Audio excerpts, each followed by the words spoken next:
Pessoal, olha só, Brasília voltou a ser palco de um episódio chocante. O Congresso Nacional foi invadido em estatísticas ainda um pouco claras, mas que já mobilizou autoridades e causou grande comoção em todo o país. Eu vou mostrar aqui para vocês, a polícia reagiu rapidamente, mas o confronto deixou várias pessoas aí questionando o que aconteceu. Imagens impressionantes e relatos de testemunha revelam um cenário caótico e tenso, no momento em que o país busca aí uma possível estabilidade. Mais uma vez surgem questões difíceis sobre a liderança e também os bastidores do poder. O presidente Lula, que já enfrentou diversas críticas, vê agora sua imagem abalada por novos acontecimentos. Nesse vídeo eu vou mostrar o que realmente aconteceu, os bastidores, né, por trás disso tudo e o que nos revela desse atual cenário político. Se você quiser ficar por dentro de tudo que ocorre nos bastidores do poder, da política, da grande mídia de forma global, se inscreve no canal, ative as notificações e compartilhe esse vídeo com quem precisa saber a verdade. Eu sou Ana Paula e a sua participação é essencial para dar voz à informação independente. Muito obrigada a todos e bora lá. Começo já com a primeira informação que saiu na CNN, gente, que é a respeito do Trump, que anuncia envio de tropas ao Panamá. Minha gente, olha só, vou ler um trecho da notícia para vocês. O governo americano fala em expulsar chineses comunistas e recuperar controle do canal interoceânico, por onde passam mais de 40% de todos os contêineres dos Estados Unidos por ano. Então a gente vê aqui que o presidente dos Estados Unidos, Donald Trump, segundo a matéria, anunciou o envio de tropas ao Panamá. O anúncio foi feito durante reunião de gabinete, transmitida ao vivo pela Casa Branca. Deslocamos muitas tropas para o Panamá e ocupamos algumas áreas que costumávamos ter e não tínhamos mais. Mas agora nós temos, e eu acho que está sob muito bom controle, afirmou aí o republicano. O secretário de Defesa americano, o Pete, ele também participou da reunião, disse que o envio das tropas faz parte de um memorando assinado com o Ministério de Segurança do Panamá durante viagem ao país nessa semana. Eles querem a saída dos chineses comunistas e com as nossas tropas aliadas às forças deles, temos a chance de expulsá-los completamente, anunciou o secretário. O governo Trump afirma que a administração chinesa de portos e outras estruturas pode ser usada para espionagem. Pressionado pelos Estados Unidos, o governo panamenho já havia se retirado da nova rota da seda e um amplo programa de investimento liderado pela China.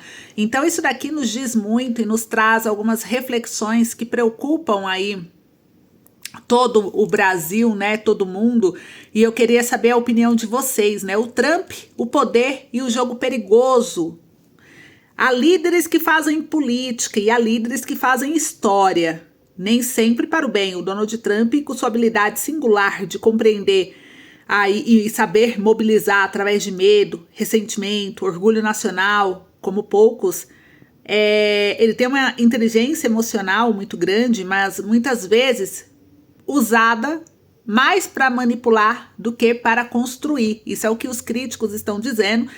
Isso é tudo que ele está trazendo.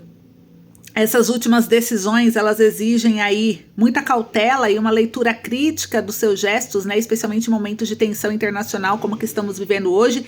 E o anúncio do envio de tropas americanas ao Panamá com a justificativa de expulsar chineses comunistas e recuperar o controle do canal interoceânico, né, não é um movimento apenas militar, ele é simbólico. Ele é estratégico e, acima de tudo, pode ser também perigoso, né? O Trump conhece bem aí o mundo, né? Os países com quem ele está mexendo. Ele sabe também que em tempos de incerteza o ser humano busca o quê? Ordem, força, clareza, mesmo que isso custe nuances, diplomacia ou equilíbrio. Seu discurso de nós contra eles, típico de lideranças populistas, né, ativa instintos profundos de identidade, medo do outro, desejo de proteção, e ao posicionar a China como uma ameaça presente, tangível, dentro do próprio quintal americano, que é o Canal do Panamá, ele transforma uma disputa geopolítica complexa em um conflito emocional simples. Ou vencemos ou perdemos tudo. Esse tipo de retórica é politicamente eficaz, mas historicamente pode ser devastador, gente. Aqui, historicamente, o Canal do Panamá é uma cicatriz colonial. Os Estados Unidos intervieram diretamente na região do século XX para garantir sua construção e controle. Em 1999, eles retornaram oficialmente o canal ao Panamá e encerrando uma era de influência direta. Voltar agora com tropas sob a justificativa de recuperar o controle não apenas remexe em feridas históricas latino-americanas, como ameaça a estabilidade de toda a região. Líderes que colocam nações em rota de defesa geralmente começam com gestos defensivos que, sob análise, são expansivos, né? A história está cheia de exemplos. Da crise dos mísseis em Cuba, aos conflitos do Oriente Médio, a reedição do discurso da guerra contra o comunismo, sob o novo formato, é um aceno a uma Guerra Fria 2.0, mas no mundo independente, polarizado e já em crise econômica e também ambiental. O Trump talvez compreenda o medo coletivo, mas parece ignorar ou desconsiderar algumas lições da história que tem que tomar cuidado, né? Se por um lado esse movimento ele pode fortalecer sua imagem como um homem forte perante uma base nacionalista, por outro lado, ele também isola os Estados Unidos diplomaticamente, provoca a China, que é a segunda maior potência global, reabre a porta para conflitos que podem fugir do controle. O mundo não precisa de novos muros, mas de pontes, de diálogo e não de ocupações, e sobretudo de líderes que compreendem que poder não é sinônimo de imposição, mas de responsabilidade. Eu quero saber de vocês, qual é a opinião de vocês sobre isso, né? O Trump age como um estadista, saiu aqui um post falando, ou como um personagem de guerra. O que vocês acham? A decisão dele está moldando um futuro mais seguro, ou será que está reacendendo uma lógica de confronto ultrapassada? Porque na história, líderes que leem o povo, mas ignoram o mundo, geralmente levam nações ao abismo. O que vocês estão achando, hein? O Elon Musk já saiu da jogada, né? Não vai ser mais aí, não vai ter mais o cargo que ele havia combinado. Algumas coisas estranhas estão acontecendo. Vocês estão preocupados com esse novo cenário ou não? Comentem aí qual que é a melhor forma será de agir. Será que existe a melhor forma de agir? Não existe uma receita pronta de bolo, senão seria muito fácil de se resolver tudo, não é mesmo? Gente, enquanto isso, olha só, saiu na UOL, Lula se refere à diretora-geral do FMI como uma mulherzinha em evento e deu o que falar essa fala polêmica do Lula. O presidente Lula contou na última terça-feira em São Paulo sobre um episódio que durante a viagem no Japão, encontrou uma mulherzinha que falou com ele sobre o crescimento da economia do Brasil. Ele se referia a Kristalina Georgieva, que dirige o FMI, Fundo Monetário Internacional, desde 2019. O relato do seu primeiro encontro com a diretora do FMI durante uma viagem de maio de 2023, por ocasião da cúpula do G7, já foi feito em outros vários pronunciamentos de Lula sem o termo machista ou caras e bocas para reproduzir o que Georgieva disse no momento. E na ocasião, Georgieva teria dito a Lula, segundo ele, que estava difícil a coisa para o Brasil e que o país só cresceria 0,8%. Ele disse ter respondido que ela nem sequer o conhecia.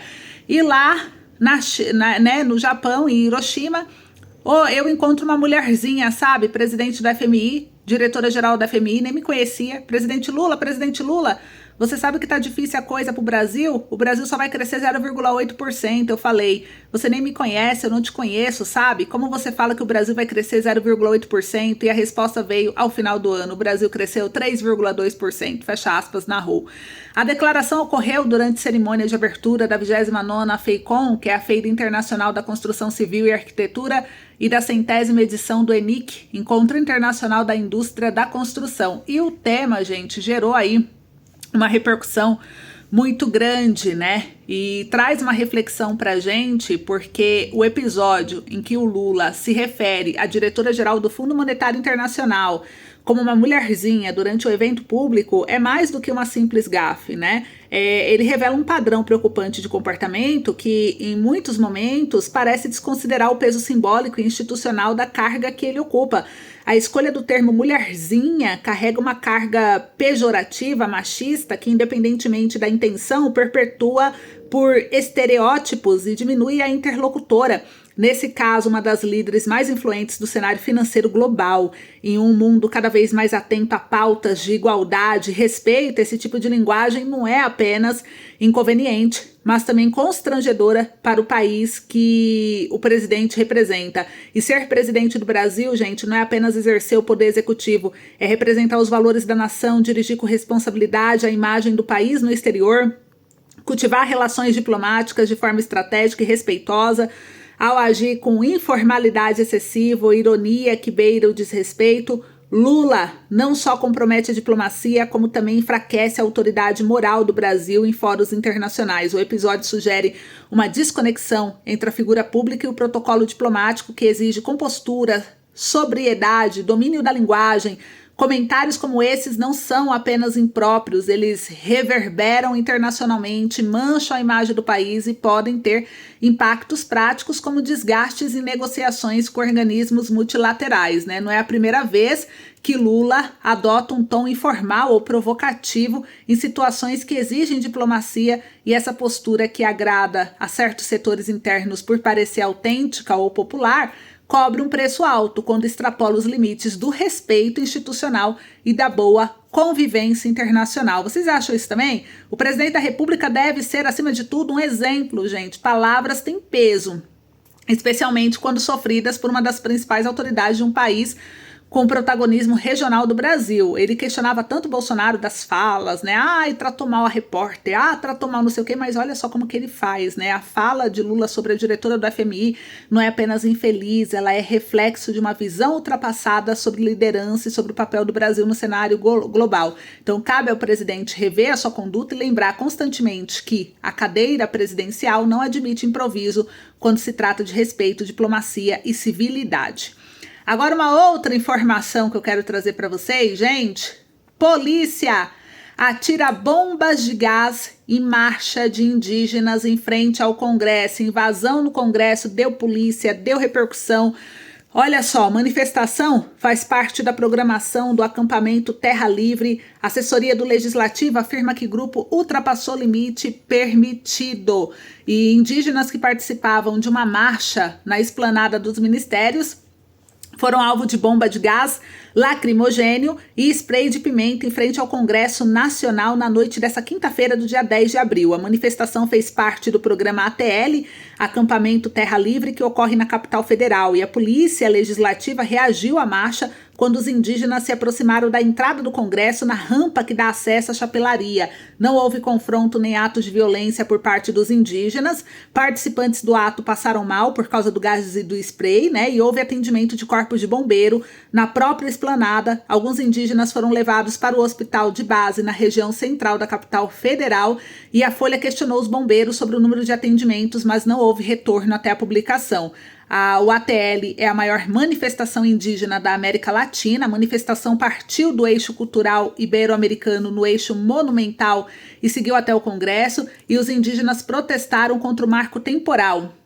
A tese jurídica defendida pela bancada ruralista diz que os povos indígenas só podem reivindicar terras que ocupavam ou disputavam na data da promulgação da atual Constituição de 1988. Os debates principais do ATL são em relação à demarcação de terras e, de acordo com a assessoria do Congresso Nacional, o grupo ultrapassou o local permitido, começou a descer o gramado, apesar de terem sido alertados para não fazê-lo. E a Polícia Legislativa então jogou bombas de efeito moral e foi solicitado reforço à Polícia Militar do Distrito Federal, que por sua vez informou que só teve atuação lateral no episódio. E isso nos traz algumas reflexões importantes dentro da gestão aqui do governo do Lula, gente, porque o que acontece, né? Vivemos em tempos em que o discurso oficial se fortalece aos custos do silêncio popular. A liberdade de expressão, o direito à manifestação, pilares de qualquer democracia sólida, estão sendo minados por decisões e atitudes que revelam mais autoritarismo do que equilíbrio institucional. O que vimos nos últimos dias no Brasil, nos últimos tempos, sob o governo do Lula e com o respaldo do judiciário, que é mais perigoso ainda, é a construção de um cenário que, se manifestar, é cada vez mais um ato de risco, e isso deveria alarmar toda a sociedade. A invasão da sede dos três poderes no dia 8 de janeiro de 2023 foi um episódio grave, e ninguém questiona que atos de vandalismo e violência precisam sim de responsabilização. No entanto, o problema é uma generalização que foi feita a partir do episódio, né? Centenas de pessoas foram presas em condições precárias, sem julgamento imediato, muitas sem provas individualizadas, pessoas que apenas estiveram presentes em Brasília. Algumas apenas acampadas, outras em protesto pacífico, foram enquadradas como terroristas. A Constituição garante o direito de manifestação, mas o que vimos foi um esforço conjunto entre governo e justiça para classificar toda e qualquer forma de protesto como uma ameaça à democracia. O risco aqui é confundir divergências com crime, e isso historicamente é um dos primeiros sinais de um Estado autoritário, né? A gente viu aí também a greve dos servidores, o direito legítimo tratado como infração. Agora, com a greve dos servidores públicos federais, né, do INSS, a gente vê a repetição de um padrão preocupante. Os servidores reivindicam melhores condições de trabalho e reajuste salarial após anos de defasagem. Os políticos aumentam o salário deles absurdamente, né? Mas o governo se recusa a negociar com seriedade, ignora toda essa forma de manifestação e agora, com o aval do Supremo, acata pedidos para investigar o movimento dos grevistas como abuso de direito de greve. Vocês entenderam? Desde quando reivindicar virou abuso? O direito à greve está previsto no artigo 9º da Constituição Federal. Tratar grevistas como criminosos é perturbar a essência da democracia, é enfraquecer os instrumentos legítimos de pressão social, é dizer na prática, vocês só têm direito se não nos incomodarem. Aí agora a gente vê os indígenas reprimidos. Bombas de gás contra quem protege a terra. Quem se lembra do dia que a indígena, o Lula, logo quando ele ganhou em 2023, ela fez um discurso e colocou o Lula no chinelo. Então a gente vê que o Lula não tá com a bola toda com os indígenas também. Algo que ele criticava já na era do Bolsonaro. E essa semana vimos a polícia agora lançar bomba de gás contra uma manifestação dos indígenas em frente ao Congresso Nacional. Aí já estão chamando de invasão, dizendo que eles queriam invadir o Congresso. Então, assim, um evento anual que há anos reúne lideranças indígenas para defender seus territórios e denunciar retrocessos nas políticas ambientais e de proteção aos povos originários, agora está dizendo que eles ultrapassaram o limite permitido, tudo dentro da gestão do Lula. Você percebe que tudo dentro da gestão do Lula, os indígenas ultrapassou o limite permitido. Os servidores do INSS abusaram do poder de grevista. Os manifestantes do dia 8 de janeiro são terroristas. Vocês perceberam que estamos diante de um governo que prometeu diálogo, mas entrega repressão? Ou isso não está claro, ou vocês têm um pensamento diferente? Comentem aí para mim. O risco quando a democracia se torna apenas retórica, né? A incoerência entre o discurso democrático e a prática autoritária é o que mais ameaça a confiança da população nas instituições. A criminalização seletiva de manifestação, tratamento hostil a grevista, a repressão contra povos indígenas revelam um padrão de silenciamento, não de diálogo. E quando o direito de protestar se torna um risco, o silêncio passa a ser a única alternativa segura. E esse é o primeiro passo para a morte da democracia. Então esse foi o nosso vídeo de hoje, essa foi a reflexão, a análise que eu fiz sobre tudo que está acontecendo. E a gente vê casos semelhantes que aconteceram ao longo do século XX, né? Porque as lições da história é um alerta necessário para a gente. O Brasil, quem se lembra aí, 1964 a 1985, o regime militar começou com uma justificativa de restabelecer ordem. Manifestações foram tratadas como subversão. A classe média inicialmente apoiou, achando que seria temporário. O Chile, 1973, o golpe contra Salvador Allende também começou como uma deslegitimação de protestos e uma perseguição de opositores. Os Estados Unidos, na década de 60, o movimento pelos direitos civis atacou a repressão policial violenta, apesar de ser pacífica e constitucional. Então, todos esses exemplos mostram que a repressão às manifestações não começa com tanques, mas com a narrativa de que protestar é perigoso. E a sociedade, qual é o seu papel? Né? O papel da sociedade é resistir à normalização de repressão. É exigido que os direitos fundamentais não sejam tratados como privilégios. É apoiar quem protesta, quem luta por dignidade, quem grita quando quer que se calem. E uma democracia só vive se para incômoda para quem governa, né? Quando todos estão silenciosos ou apenas aplaudem, o que temos é outra coisa. Pode ser tudo, menos liberdade. Então é isso. Comenta aí a sua opinião. Um beijo, até o próximo vídeo.